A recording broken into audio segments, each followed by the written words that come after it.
Desde que fuimos expulsados de España en el siglo XV y hasta mediados del siglo XX, los judíos sefardíes aprendimos a convivir con árabes y cristianos en los territorios del Magreb. Sin fricciones, en vecindario cordial, compartiendo los juegos. Sin más diferencias que los ritos de cada cual y que todos respetábamos. Hubo los lógicos litigios en aquellas tierras organizadas en tribus, porque el curso de la historia nunca se queda quieto. Pero así de plácido fue nuestro exilio durante 450 años, hasta que entre 1956 y 1962, Marruecos, Argelia y Túnez se independizaron de España y Francia, las dos grandes metrópolis que dominaban la región. Y los judíos tuvimos que emprender un nuevo éxodo.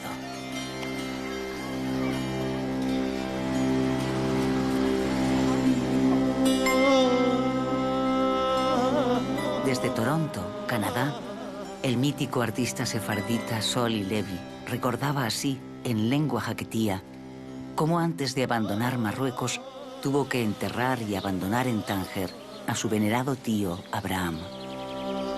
Cuando murió, mi primo y yo le bajimos a la quebura. Yo le serví los osos, tenía yo 23 años, y mi primo y yo le bajimos a la quebura. Y eso fue para mí el más hermoso de los recuerdos y el más triste.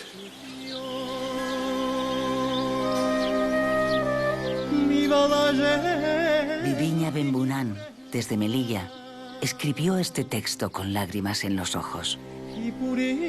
Qué solos quedaron nuestros muertos.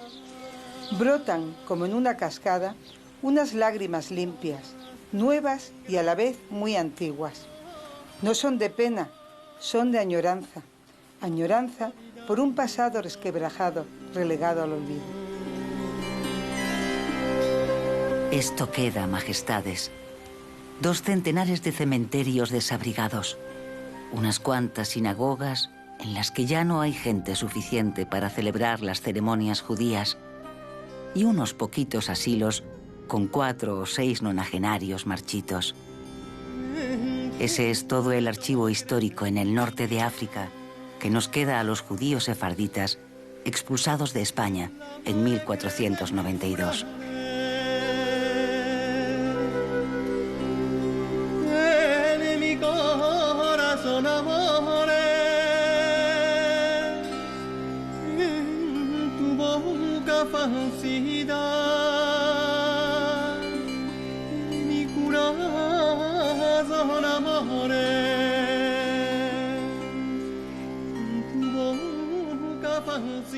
A sus majestades los reyes católicos. Me llamo Rachel Muyal. He nacido en Tánger y aquí quiero morir y ser enterrada.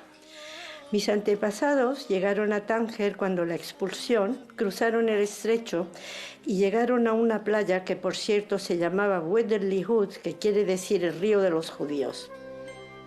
Una estudiante marroquí me dijo un día que nuestros cementerios eran en algún modo nuestros archivos y todas las tumbas están redactadas en español.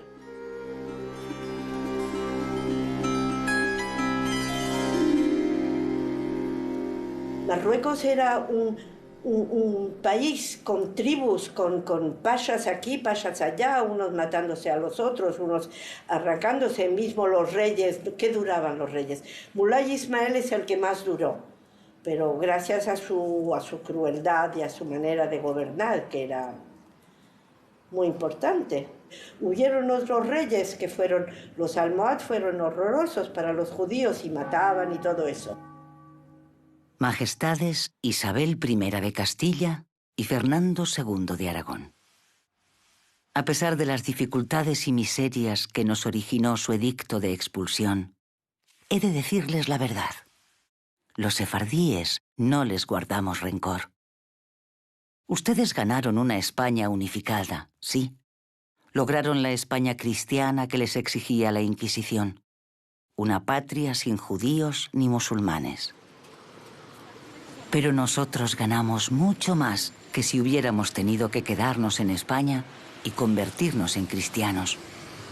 Porque ganamos Sefarad, ese país mítico que amamos, en el que seguimos siendo judíos y que siempre llevamos en el corazón. Pero es que además ganamos otros muchos mundos que de otra forma no hubiéramos conocido. ¿Acaso saben ustedes, católicas majestades, lo que es la noche berberisca? ¿Saben que abandonaron el mundo sin saber qué es la fiesta de la Mimuna? La Mimuna nació en las casas sefardíes de la fusión de los olores y sabores de Marruecos y España. Hoy en día, con la Mimuna, se celebra en todo el mundo el fin de la Pascua judía. ¿Y serían capaces de entenderme si les hablara en jaquetía? En la lengua que allí creamos, mezclando el árabe con el hebreo y con nuestro castellano antiguo. ¿Han oído hablar alguna vez en jaquetía? ¿Y cantar en jaquetía? La setena que la guise es mejor y más janina. La prepara Filisti, la hija de mi vecina. Ya la mete en el forno, de cabeza en la cocina. Con aceite y con pimienta, la llama una bellina. A mi tío será así, que le agrada beber vino. Con el vino, vino, vino, mucho y bien al vino. A mi tío será así, que le agrada beber vino. Con el vino, vino, vino, mucho y bien al vino. Con el vino, vino, vino, mucho y bien al vino.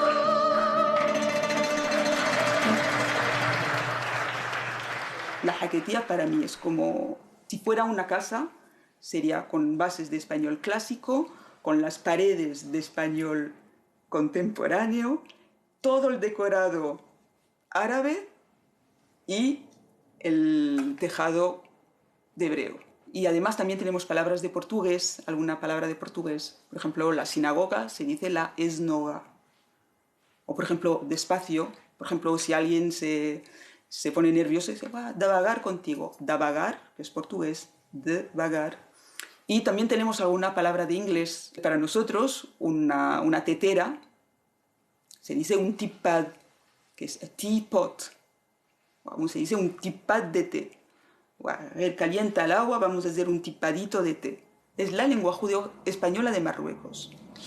Y es una lengua, es un idioma, un dialecto, depende muy entrañable, que es totalmente español, pero que es totalmente marroquí y absolutamente judío. La fonética española entra dentro del lenguaje de los judeoespañoles de Marruecos con la única salvedad de que no pronunciamos la C, ni la Z, ni la X, porque se pronuncian como S, pero como lo hace un señor de Algeciras o de Tarifa o de cualquier población del estrecho. Pero además era una lengua vernácula, era una lengua verbal. ¿Por qué era una lengua verbal? Por un tema muy simple. En Marruecos no hubieron imprentas hasta el final del siglo XIX. Estando paipero, sentadito al sol, con los calzones blancos y encima un cordón, míronle en las damas por el mirador. ¿Qué es esto, paipero? ¿Qué es esto, señor? ¿Qué es de esto que asoma por el mirador? Ahí estas son las armas de la munición, mamá. Y estas son las armas de la munición. Esta es la escopeta con que caso yo. Altezas católicas, me gustaría que hubieran conocido a Elie Ben Chitrit, a este hombre humilde que ahora vive en Canadá, para que pudieran escuchar cómo aún en tierras tan lejanas la jaquetía sigue intacta. Oye, qué bonito estas palabras que me pusiste, de verdad. Sí, léelas, para que se entere el mundo, hombre. A la reina endiamantada. ¿A dónde están los diamantes? Bueno, de Rachel, para que este relato le traiga recuerdos de Zemán. ¿Qué es Zemán? los tiempos del Mahasé y de otros Vaidaber.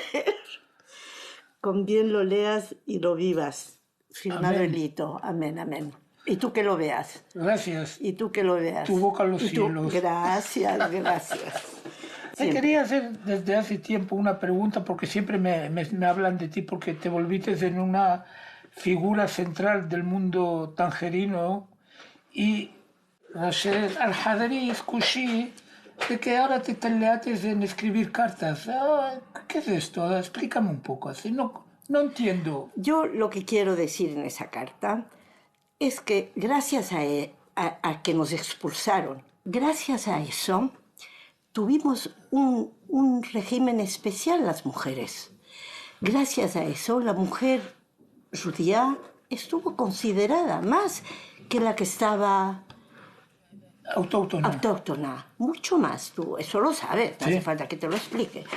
Y entonces yo dije, mira, finalmente el destino nos trató muy bien.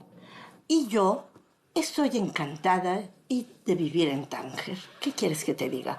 Siempre lo digo y lo repito. Quiero que me lleven a la Mehará de Tánger y que me entierren allí, como enterraron a mis abuelos y a mis bisabuelos y a todos los demás. Eso te lo digo de todo corazón. Y es lo que voy a poner en la carta. Y que sea lo más tarde posible. Y que, bueno, eso, ojalá, tu boca en los cielos.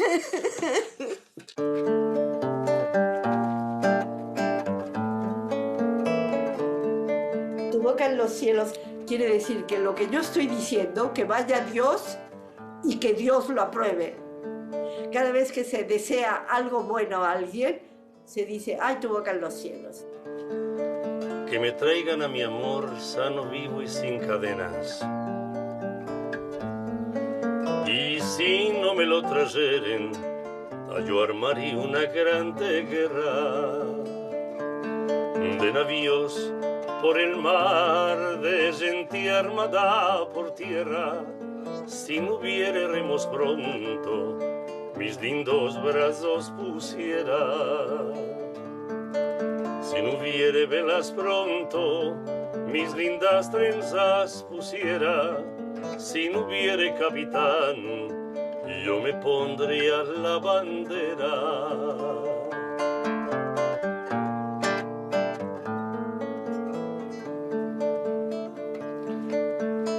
Para que diga la gente,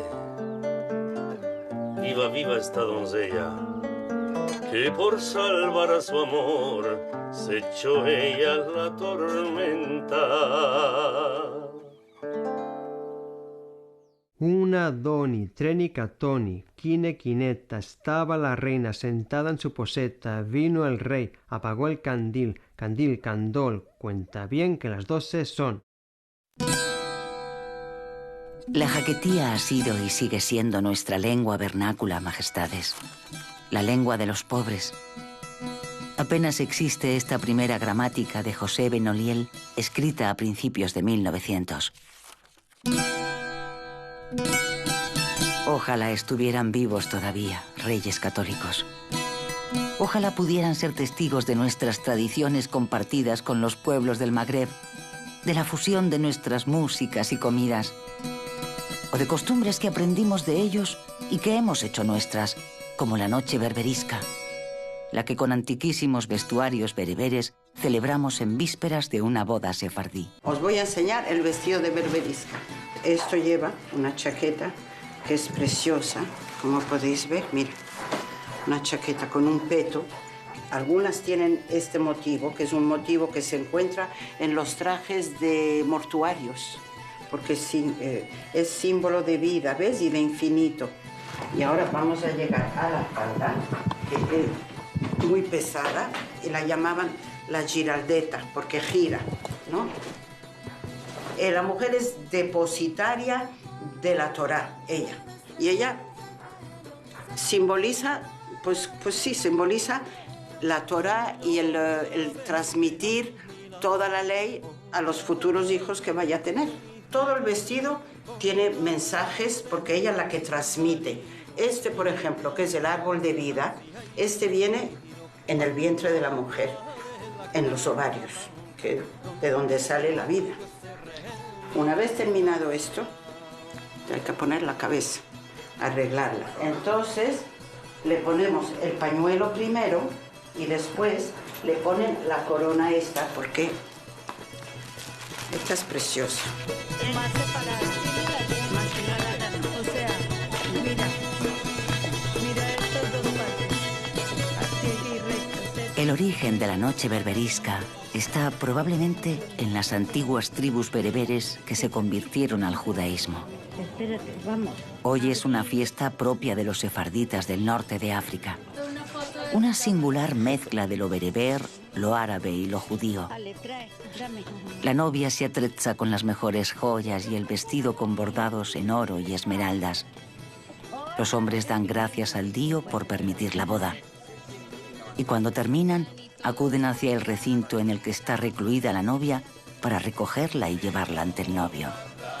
Y para ello, cantan en jaquetía: «Daimos a la novia, que por ella venimos. Si no mos la dais, a la ley acudimos».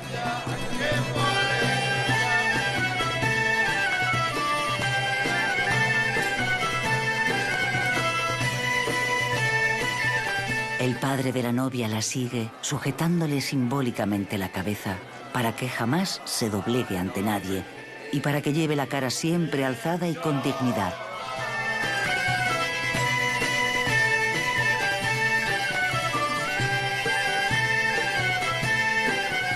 Mientras tanto, tiene lugar un último rito. A quienes desean casarse se les unta ajena en la palma de la mano y se les envuelve en algodones.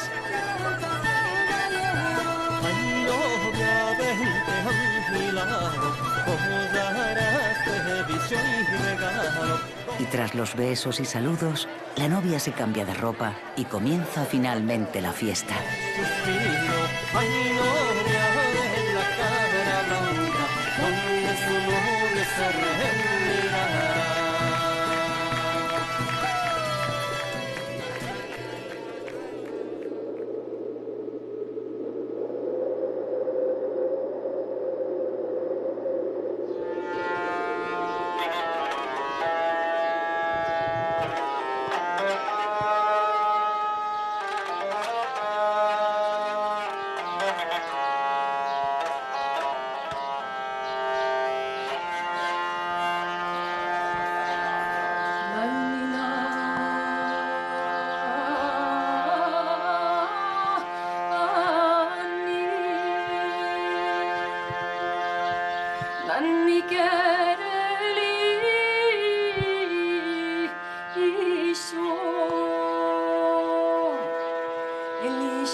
Túnez, Argelia, Marruecos. ¿De verdad eran ustedes conscientes, majestades, de lo que sin darse cuenta nos estaban regalando con la expulsión? Miren lo que hicimos en Tetuán. Fíjense bien. ¿No les recuerda a la Granada que árabes y judíos tuvimos que abandonar? Esas montañas al fondo, similares a las cumbres de la Sierra Nevada española. El río Martín serpenteando alrededor, como el Darro cuando bordea la Alhambra, perdiéndose en una llanura idéntica a la que rodea Granada. Y el propio Palacio Fortaleza de Tetuán, construido sobre la cima de esta ciudad marroquí, que llegó a ser la capital del sefardismo en el norte de África. Este palacio se construyó en 1493, solo 2 años después de las capitulaciones de Santa Fe, las que acabaron con Al-Ándalus, y apenas 1 año antes del decreto de expulsión de los judíos. Desde este palacio tetuaní reinó el califa granadino Sidi Ali el Mandari, ex capitán de las tropas de Boabdil e hijo, por cierto, del alcalde de un pueblo de Granada. Esto otro es Larache hoy, una tarde cualquiera de domingo. Este ambiente portuario del norte de Marruecos ¿No les recuerda a cualquier tarde en las playas granadinas de Motril o Salobreña o Almuñécar? Majestades, fíjense en esta inmensa sinagoga que construimos en Argel, en el corazón de la Kasbah. Hasta que fue saqueada por los radicales árabes en 1960 y convertida en mezquita, fue la sinagoga principal de Argelia.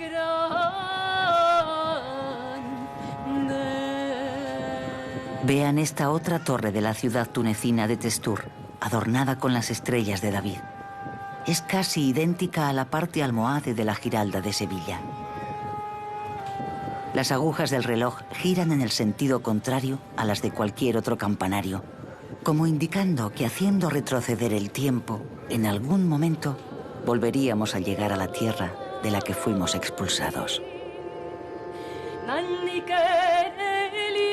Si pudieran ustedes abandonar por un momento sus sepulcros, altezas católicas y reales, verían también esta bella ciudad del interior de Marruecos, Chefchaouen. Parece calcada al Albaicín granadino. Recostada en las cumbres, repleta de retorcidos callejones, aún conserva la puerta original de nuestra judería, de la Melá. Ahí la tienen, con 5 siglos de edad.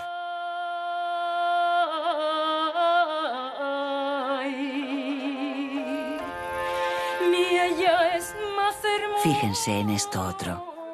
Es el interior de una vivienda en la judería de Rabat. Es la casa en la que nació David Levy hasta que se marchó a Israel, donde llegó a ser un ilustre mandatario. Pero vean la distribución de las habitaciones en torno a un patio, la misma que la de las casas tradicionales de Córdoba o Toledo.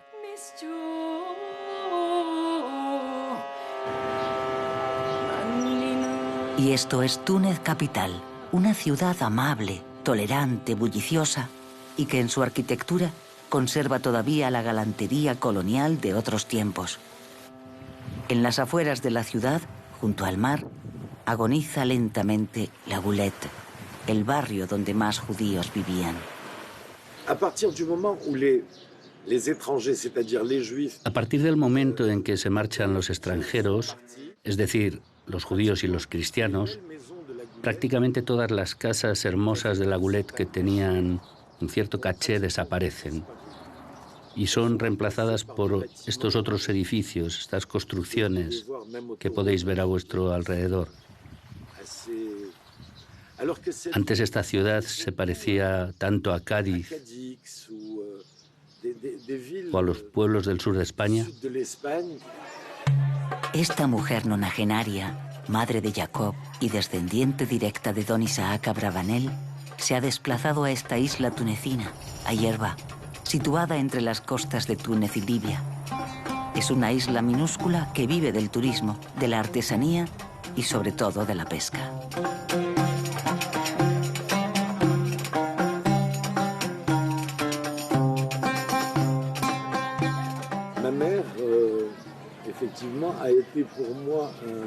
Mi madre ha sido en realidad el detonante de la búsqueda de mis raíces.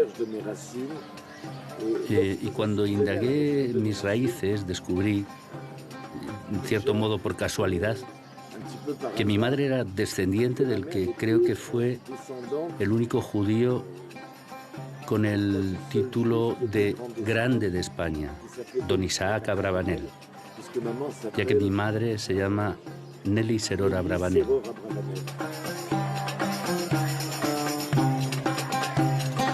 Los sefardíes tunecinos de todas las partes del mundo se reúnen aquí cada año, en la sinagoga de la Gibra. Llegan de todas partes, de Israel, de Canadá, de Francia, de Alemania, de España.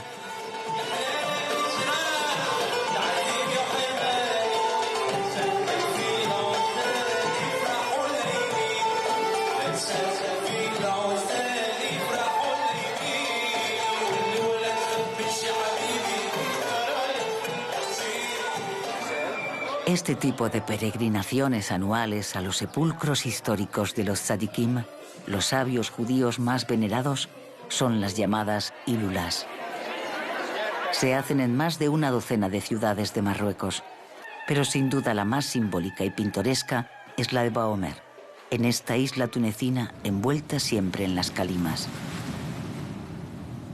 Baomer es una de las romerías más importantes y fiestas más importantes del judaísmo, porque son muy pocos los judíos tunecinos que quedan en Túnez. La mayoría emigraron en torno a los años 50 a Israel o incluso a Francia, que son de donde vienen normalmente a celebrar la romería de Bag Omer en mayo. En este momento deben quedar en torno a 1.300, alrededor de 1.300 judíos en todo el país, incluyendo Yerba. Es decir, que tiene que haber entre 900 y 1.000 judíos en Yerba y unos 300 en el resto de la República. Por lo tanto, es triste, pero creo que es una población que va a desaparecer en los próximos 15 o 20 años. Estas peregrinaciones al Magreb, prohibidas solo en Argelia, en realidad son romerías festivas en las que se reza, se canta, se come, se bebe, se hacen rifas y mercadillos, pero sobre todo sirven como lugar de reencuentro. Para muchos judíos es la oportunidad de volver a Túnez, que es una ciudad, un país que lo tienen en la memoria porque hubo una comunidad muy activa y muy buena en Túnez, y es una oportunidad de volver a Túnez, de encontrar a familiares, amigos.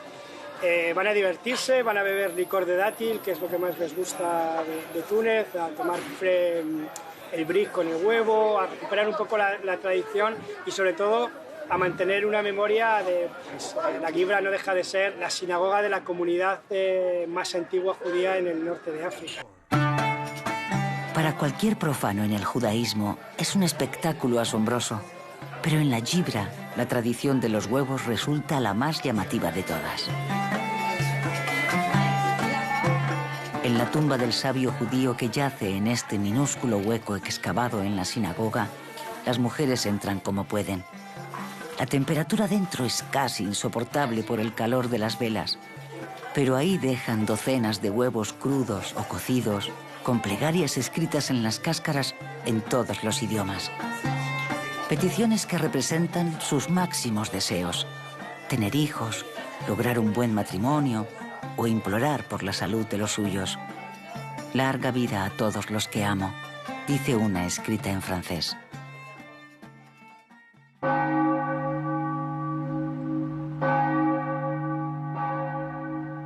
Doña Isabel de Castilla, usted nació aquí, en Madrigal de las Altas Torres, y murió 12 años después de habernos expulsado. Su Majestad no tuvo tiempo de saber lo que fue de nosotros, los judíos, tras el decreto de expulsión. Abandonó el mundo sin llegar a conocer aquel magno imperio español que dominó Carlos V, en el que jamás se ponía el sol. Pero miren las vueltas que da la vida. Felipe II tuvo la astucia de recopilar en el Archivo General de Simancas en Valladolid cientos, millares de documentos de un valor incalculable sobre quiénes éramos y qué hacíamos en Castilla antes de ser expulsados. Miren las joyas que guardan estas plateadas paredes. He elegido 2 documentos anteriores a la expulsión de los judíos que me han parecido significativos.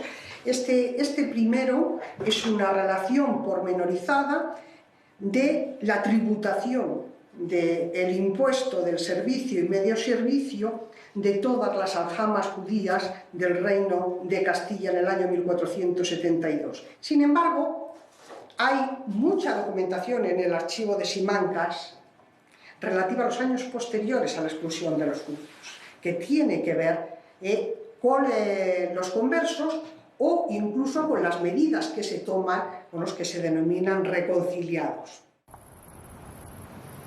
Aquí en Ávila, en el archivo del ayuntamiento, se da custodia al original del edicto de expulsión que firmaron ustedes.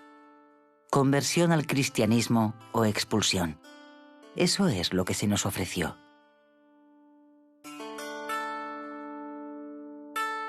Y así dice: por ende nos acordamos de mandar salir todos los dichos judíos y judías de nuestros reinos, y que jamás tornen ni vuelvan a ellos, ni alguno de ellos.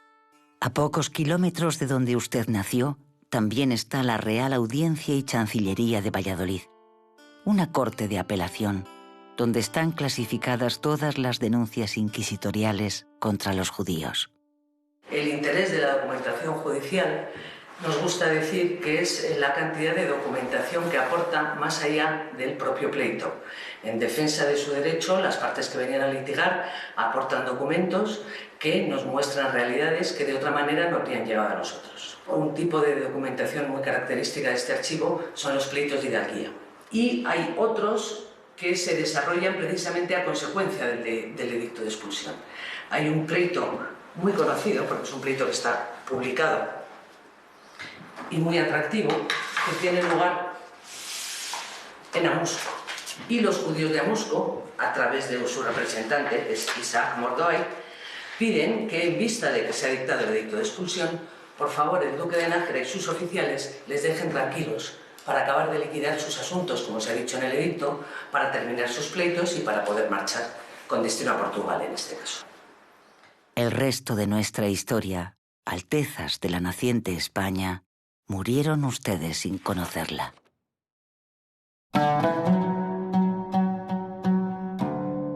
Cerca de 100.000 judíos abandonaron Castilla a raíz del edicto de 1492.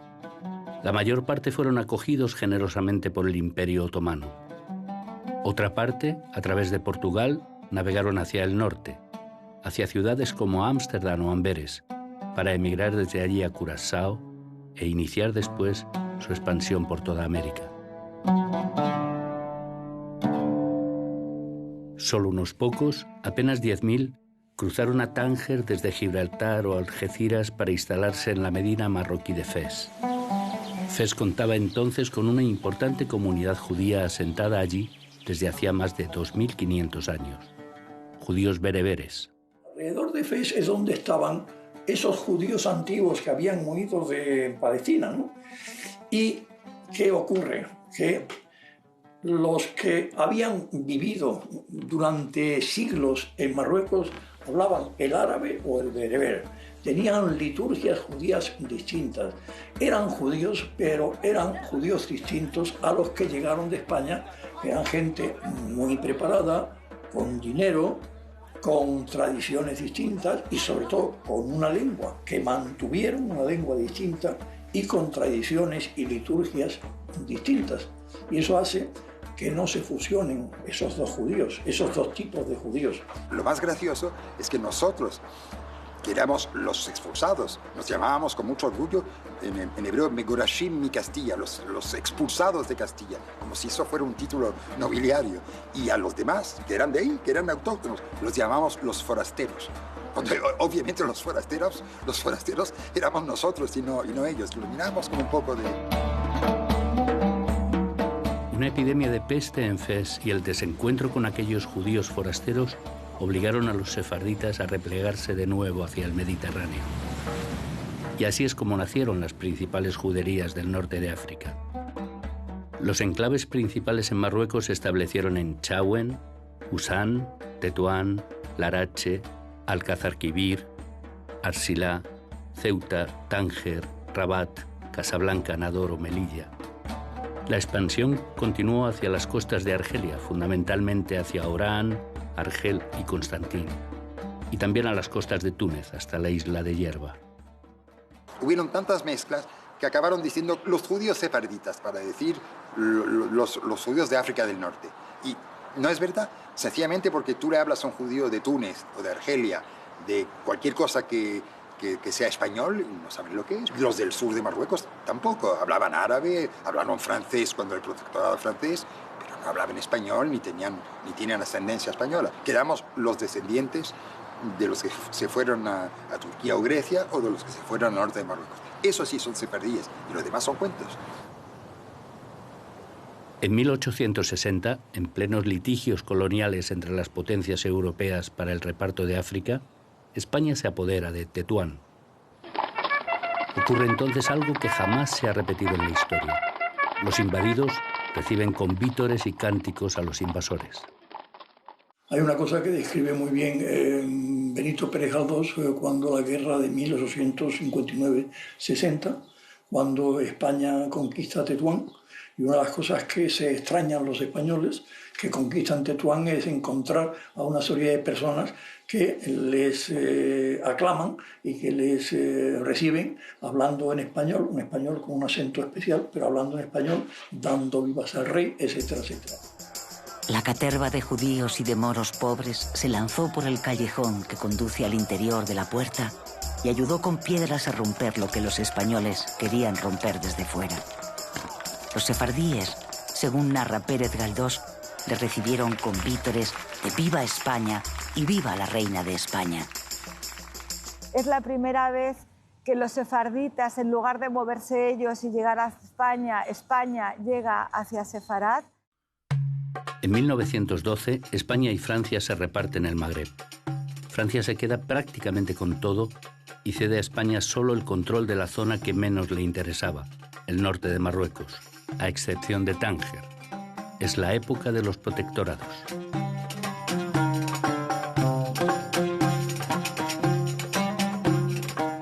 Los judíos del norte de Marruecos vivieron siempre, antes del protectorado, en una situación de máxima inestabilidad. Esto se normaliza con la llegada del protectorado, en el que ya de algún modo los judíos forman parte de una sociedad europea y como tal se sienten protegidos. Solo Tánger, por un acuerdo de las grandes potencias, logró mantenerse al margen de las invasiones, gracias al estatus especial de ciudad internacional que le había sido otorgado. ¿Por qué Tánger es un país tan excepcional? Porque a principios del siglo XVIII el sultán de Marruecos decide que Tánger sea la capital diplomática de Marruecos. ¿Y quiénes estaban allí?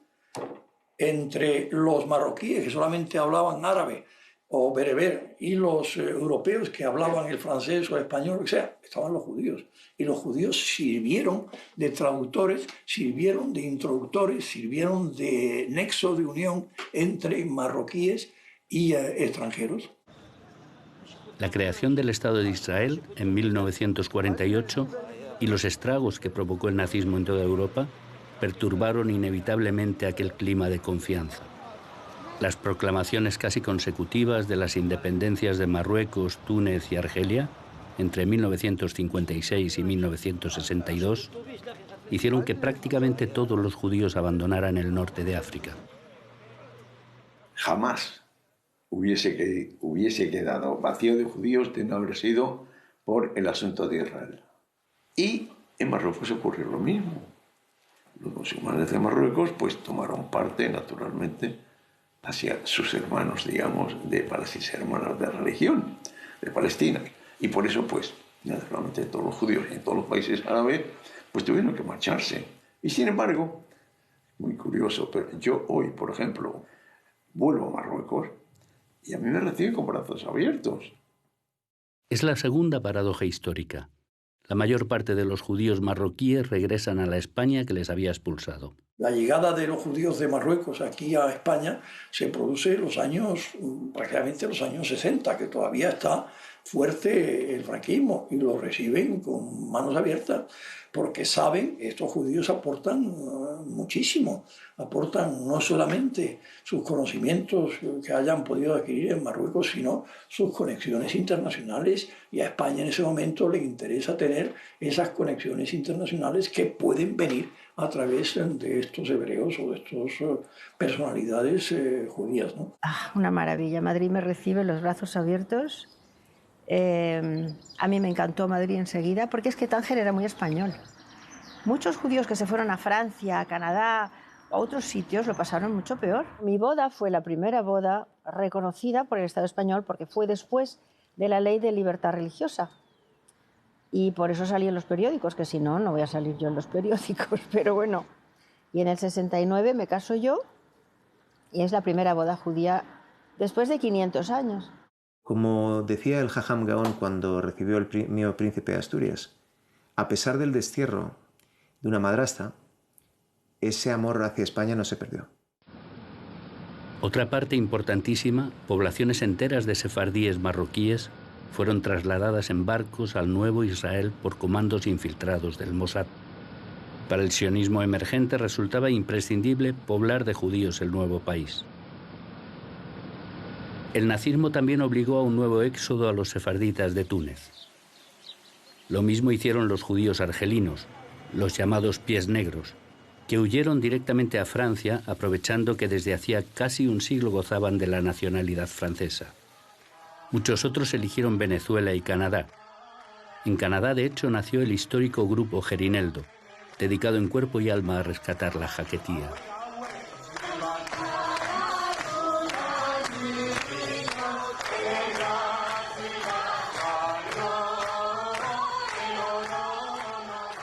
Esa es la historia, majestades.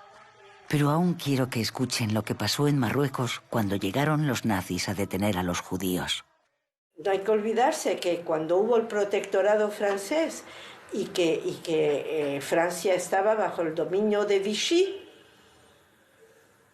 bueno, pues vinieron las autoridades a que Mohamed V le diera listas de los judíos que vivían. Y entonces Mohamed V dijo, mire, yo no tengo judíos, yo tengo ciudadanos marroquíes. Si les doy las listas de estos, les doy las listas de los otros. Todos son ciudadanos marroquíes. Y la familia real de Marruecos es una familia increíblemente pro-judía. Pro-judía. Ahora, hay una cosa que no se puede hablar, es Israel. Israel, no sé, el nombre Israel, ya la cosa se tuerce. La dinastía alauí volvió a demostrar su simpatía por los judíos en 1961, cuando en las costas de Alucemas naufragó el buque Pisces y murieron todos los pasajeros. Todos eran judíos que iban hacia Israel. Aquella tragedia conmovió al rey de Marruecos y fue entonces, majestades, cuando la monarquía alauita ordenó que se dieran todo tipo de ayudas y facilidades a los judíos que quisieran abandonar el país.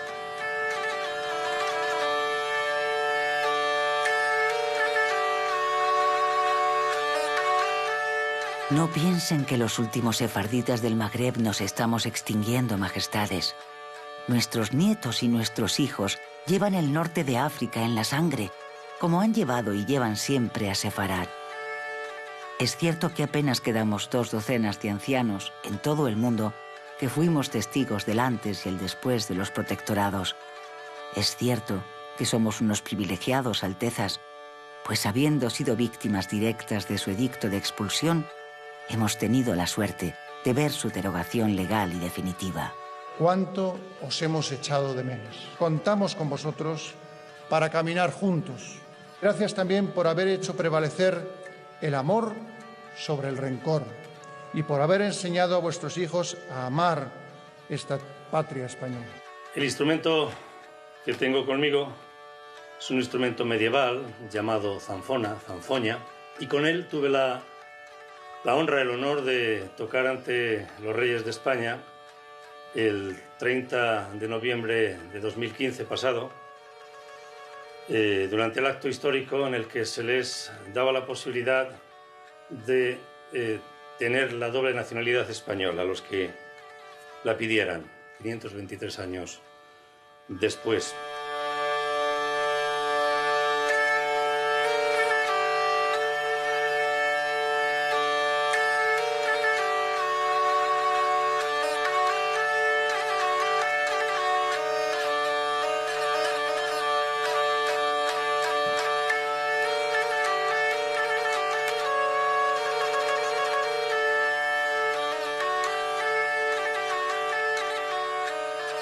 Mientras les escribía esta carta, se nos marchitaba en Toronto Solly Levy, el hombre que ha entregado su vida por la jaquetía, con sus escritos, sus estudios y su trabajo en el grupo Gerineldo. Y formamos el grupo Gerineldo, lo fundó Oro a Naori Librovich y tuvimos una carrera muy interesante. Estuvimos dando vueltas por varios países, presentando el repertorio tradicional del cancionero judo-español de Marruecos. Y en Túnez se apagaba también Nelly Serora Bravanel. Ma grand-mère s'appelait Esther Bravanel. Elle venait d'Espagne. Mientras les escribía estas líneas, Altezas, fallecían en España 2 más de nuestros mayores. Esta mujer, Dona Benoliel, nacida en Ceuta, y este hombre, Pierre Lasry. Me llama Pierre Lasry, nombre francés, porque nací en Orán, Argelia, que era un territorio francés. Ya no hay sefardíes en Larache, ni en Arshila. Apenas hay 30 en Tánger y ninguno en Chefchaouen. En Tetuán, en la que fue la gran capital del sefardismo magrebí, apenas nos queda a este matrimonio, León Bentolila y Sara Ederi. Ellos decidieron permanecer en Marruecos, en la que hoy es una comunidad judía casi inexistente. Cada vez que se iba una persona, pues lo sentíamos, claro, porque algo de nosotros que se va. Y nuestras vecinas también, el rabino, que no hemos quedado sin rabino, también, que son muy importantes. Para la comunidad nuestra judía es muy importante en una ciudad tener un rabino. Primero porque la verdad no podemos rezar porque tiene que haber 10 personas, 10 hombres. No habiendo 10 hombres, no hay rezo. Hay que ir salir afuera. Yo a las Pascuas me tengo que ir a Málaga, me tengo que ir a Marbella o a Torremolinos, porque aquí ya no hay rabino. Esto es lo que era la antigua Alianza Israelita, la más antigua de la judería. Fue la primera escuela que se montó en Marruecos, cuando en 1862 se instaló la primera escuela de la Alianza Israelita Universal, que era una sociedad francesa y que quería que los judíos que tenían pocas posibilidades de salir adelante por la incultura, pues tuviesen esa posibilidad de poder aprender algo. Pero fuera del Magreb aún quedamos algunos últimos testigos del Magreb judeo-español, como Alberto Benoliel. Uno de sus familiares, José Serfati, ha reconstruido la vida de su abuelo, al que llamaban Isaac el africano. Isaac abandonó Tetuán a los 13 años con el mandato de su padre de buscar trabajo para ayudar a la familia. Recorrió entero el continente hasta llegar a Sudáfrica y regresó al hogar 40 años después, casado con la única judía a la que había encontrado en el camino. Cuando mi padre estuvo allí en Angola, llegó un momento en que tenía la disyuntiva de volver a su casa para encontrar mujer y casarse o buscarla localmente. En Angola portuguesa no habían muchos judíos, había muy pocos. Pero en la vecina África del Sur inglesa había una colonia bastante importante de judíos turcos. Allí había una familia que tenía una hija casadera y esta mujer se llamaba Luisa Escogido de Córdoba. Si hay algún apellido más español que ese, por favor, que me lo digan.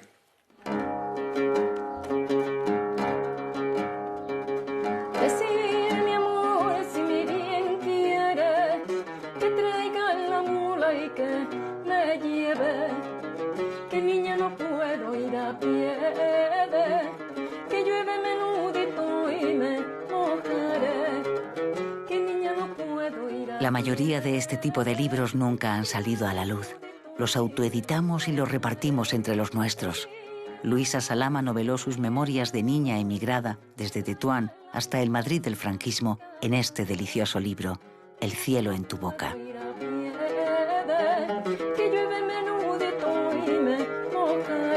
La familia Pinto rindió homenaje a sus antepasados con este otro volumen de aventuras reales, pero increíbles. Es la gesta de otros adolescentes sefardíes que embarcan hacia Brasil, penetran hasta el Amazonas peruano y acaban convertidos en Londres en los reyes del caucho. Nos queda también Leopoldo Ceballos, español nacido en Alcazalquivir en 1935. Y por supuesto, Elie Benchetrit en Montreal. Y también viven Mercedes y su hermana, Luna Ventata, autora de otro de esos libros, Recuerdo. En Tetuán vivíamos sin problema practicando nuestro judaísmo, gracias al rey Hassan II que nos protegía. A veces, en Madrid, se reúnen esos últimos testigos para repasar sus historias con sus descendientes. Piñas Bendahan, un hombre de memoria prodigiosa, también es autor de un libro inédito de sus recuerdos de Tetuán. Lo tengo en 2 capítulos. Uno es Tetuán y sus judíos y luego remembranzas de un tetuaní, que son mis recuerdos personales de la vida en Tetuán conjuntamente con la familia, con los amigos y cómo viví desde mi nacimiento hasta el abandono de la ciudad. Aquí está Piñas rememorando el Tetuán sefardí ante su sobrina Viviña Benbunán. Era una burbuja. Oye, perfectamente estructurada. Comedor ropero para niños, comedor para adultos, asilo maternal, el asilo un asilo, una unidad de casi un gobierno nacional. Yo he tenido que ir al cementerio a ver la tumba de mi abuela para encontrar mi identidad y mi origen. Mi origen. Yo quería visitar eso. Nunca jamás fui, los abandonamos a todos en el fondo. Entonces dejamos demasiadas cosas allí. Yo he hecho una catarsis. Nos tenemos que preocupar y tenemos que interesarnos. A sus majestades los reyes católicos. Esta carta se la voy a hacer llegar personalmente a sus sepulcros en Granada. Porque a pesar de las dificultades y miserias que nos originó su edicto de expulsión, he de decirles la verdad. Los sefardíes no les guardamos rencor. Quiero que me lleven a la Mehará de Tánger y que me entierren allí, como enterraron a mis abuelos y a mis bisabuelos y a todos los demás. Eso te lo digo de todo corazón. Y es lo que voy a poner en la carta. Y que sea lo más tarde posible. Y que, bueno, eso ojalá, tu boca en los cielos.